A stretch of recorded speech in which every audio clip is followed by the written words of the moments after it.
et pas que des femmes, aussi des enfants. Ah ouais. Ouais, c'est... Le traité transatlantique, donc on est revenu jusqu'au plan Marshall. Le plan Marshall, ça nous fait penser, vous l'avez cité, Michel Clouscar par exemple. Oui, oui, Alors j'ai une question là-dessus, pour expliquer le concept, on va passer un peu d'une question à une autre. Je me permets de reformuler un petit peu les questions pour que ça soit plus simple. Alors il y a quelqu'un qui nous demande, dans le dernier entretien du mois, le conseil de lecture, vous citez Clouscar, Garaudy, Girard. Ça c'est pour la période à partir de 1970, il y a des gens qui nous demandent ce que vous pensez, enfin, quel penseur majeur dans la période antérieure à 1970, voilà, la période.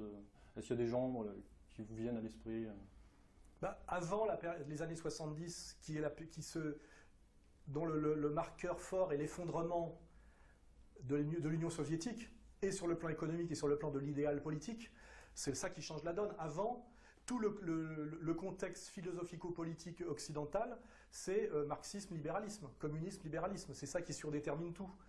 Donc avant, il y a des grands penseurs, on va dire, libéraux, qui sont en général d'ailleurs philosophiquement assez faibles, parce que c'est l'école anglo-saxonne, et qui sont plus sur l'économie et la sociologie de type américaine, behaviorisme, fonctionnalisme, etc. Et de l'autre côté, les grands maîtres du concept, qui sont les successeurs de Marx avec l'austro-marxisme, et puis aussi les faux marxistes, qu'on appelle les freudo-marxistes, avec l'école de Francfort, et cette montée très perverse de ce que Clouscar a identifié le premier, qui est l'idéologie libérale libertaire, dont la matrice est l'école de Francfort, hein, c'est les freudo-marxistes. Hein. C'est le désir au service de la lutte des classes, alors que le désir est là pour détruire le sérieux de l'analyse de classe. Hein, voilà. Donc les grands penseurs d'avant, ce sont les... c'est une question un peu personnelle. On a chez les grands penseurs non marxistes, on a des Carl Schmitt, on a des Heidegger, évidemment, hein, Carl Schmitt, Heidegger, qui sont en général des penseurs allemands, qui ont eu d'ailleurs une position à l'époque de la montée du nazisme qu'il ne faut pas oublier. Ils étaient pro-nazis un certain temps, hein, et je pense que Carl Schmitt et Heidegger sont les plus grands penseurs de la sphère non marxiste de l'époque.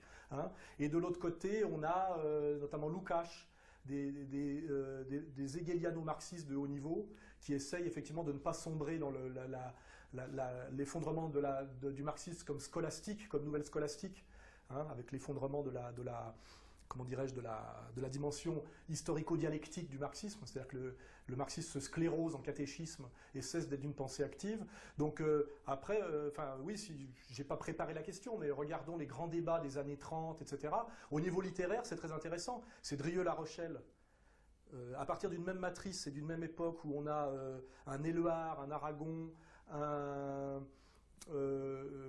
Malraux et un Drieux-La Rochelle, qui sont issus du bain intellectualo-politique, parce qu'à l'époque, le littéraire et le politique sont beaucoup plus imbriqués qu'aujourd'hui. Aujourd'hui, on est dans une période d'effondrement. Hein.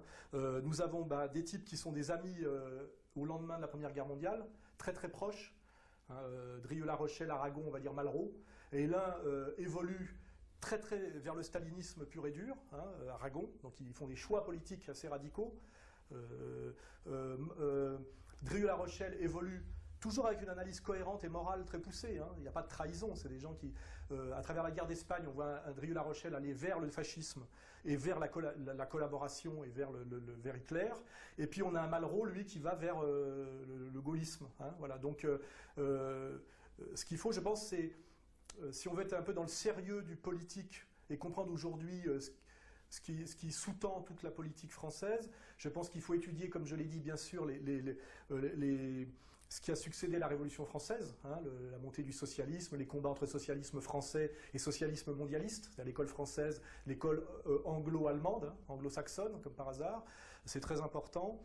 Le dialogue libéraux-marxiste qui donne après le néolibéralisme, hein, avec les Schumpeter, la branche au fil de la sociologie bourgeoise, hein, avec les gens qui sont attachés conceptuellement aux néo-kantiens, hein, avec ceux qui donneront Bourdieu plus tard, on va dire les positivistes, hein, Comte, et puis Lévi-Brühl, etc. Il faut lire tout ça. Il faut, et après, lire les gens qui dialoguent à l'intérieur du marxisme aussi, effectivement, le dialogue Lukács, Bernstein, etc. Enfin, ça demande beaucoup de travail. Ça prend beaucoup de temps. Et ça permet de comprendre que pour comprendre la politique actuelle, il faut maîtriser l'histoire dans sa chronologie, hein, jamais faire de saut dans le temps, et à chaque fois analyser la période historique sur le plan géopolitique, philosophique, économique, c'est toujours articulé, c'est toujours des totalités dialectiques, et voir comment on en est arrivé là aujourd'hui avec les marqueurs très forts que sont, par exemple, la Révolution française, 1830, 1848, 1870, 1871, 1914, 1918, la montée des années 30, 39-45, l'après-guerre. Vous voyez, c'est comme ça qu'on peut comprendre. Et si on fait ce travail, je pense qu'on échappe à toutes les dominations idéologiques grossières, hein, que ce soit le gauchisme, l'ultralibéralisme, mais aussi le marxisme-léninisme grotesque et réifié. Et aujourd'hui, peut-être que un des penseurs qui maîtrise le mieux tout ça, qui se sert le mieux de tout ça pour produire une pensée intéressante, c'est sans doute Michéa. Hein. Bien sûr, oui, sans doute que Michéa, lui, possède cette culture-là, on va dire, de gauche et de droite. Alors que Finkielkraut ne la possède absolument pas. Hein. Petit aparté. Chez Finkielkraut, la question sociale est totalement absente. Il y a un judéocentrisme hystérique qui l'empêche de penser, plus une malhonnêteté, je dirais, pile-poulesque, qui fait qu'en plus, ce n'est pas un intellectuel, c'est un militant talmudo-sioniste. Donc effectivement, il y a aujourd'hui des leurres intellectuels, il y a des leurres grossiers comme Bernard-Henri Lévy, auxquels personne ne croit, mais qui s'imposent quand même, malgré tout, ce qui pose une vraie question, d'où vient le pouvoir de BHL qui est totalement inverse à son autorité. Hein. C'est des bonnes questions. Comment dirais-je, décrypter l'escroquerie Finkielkraut, qu'on essaie de nous faire passer pour un philosophe, ce qu'il n'a jamais été hein, au départ. Hein. C'est un écrivain, un essayiste, un bricoleur. Et puis essayer de voir où sont, malgré le cataclysme conceptuel que nous vivons aujourd'hui, l'effondrement de l'intelligence occidentale, quels sont les derniers penseurs qui subsistent et qui se maintiennent au niveau de la tradition, je dirais, des humanités françaises, qui démarrent de la Boétie, Montaigne, pour aller jusqu'à, même si c'est négativement, on va dire Jean-Paul Sartre, où à l'époque de Sartre, il fallait encore maîtriser la philosophie pour la trahir, je dirais, et voir qui aujourd'hui peut encore fonctionne un peu à ce niveau-là. Très humblement, je dirais Alain Soral. Je pense que Finkielkraut ni Elisabeth Lévy n'ont les moyens de me répondre sur le plan du concept. Michéa, qui d'ailleurs ne m'a jamais attaqué, hein, vous remarquerez, parce qu'en réalité, il est très proche de moi sur l'état d'idées.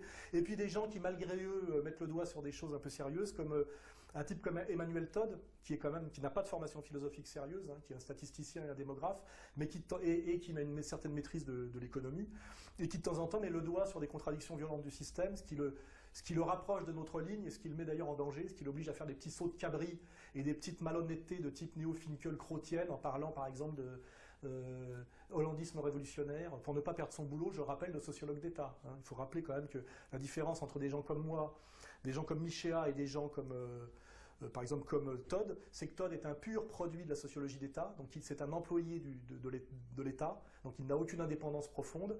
L'indépendance de Michéa, c'est qu'il n'a jamais voulu faire de carrière universitaire, il est resté prof de lycée, donc on n'a pas pu lui bloquer les places qu'il aurait voulu puisqu'il ne les a pas voulu, ce qui lui permet aussi une certaine indépendance. Et puis moi qui suis dans l'indépendance totale, puisque j'ai produit mon propre système de survie, ce qui est fondamental pour penser. Hein. C'était le cas, en toute modestie, de Spinoza, par exemple. Et voilà, pour pouvoir penser, il faut être indépendant de tous les réseaux de domination politico-économique. C'est un fondamental. Hein. On ne peut pas être penseur et académicien, par exemple. C'est pas possible.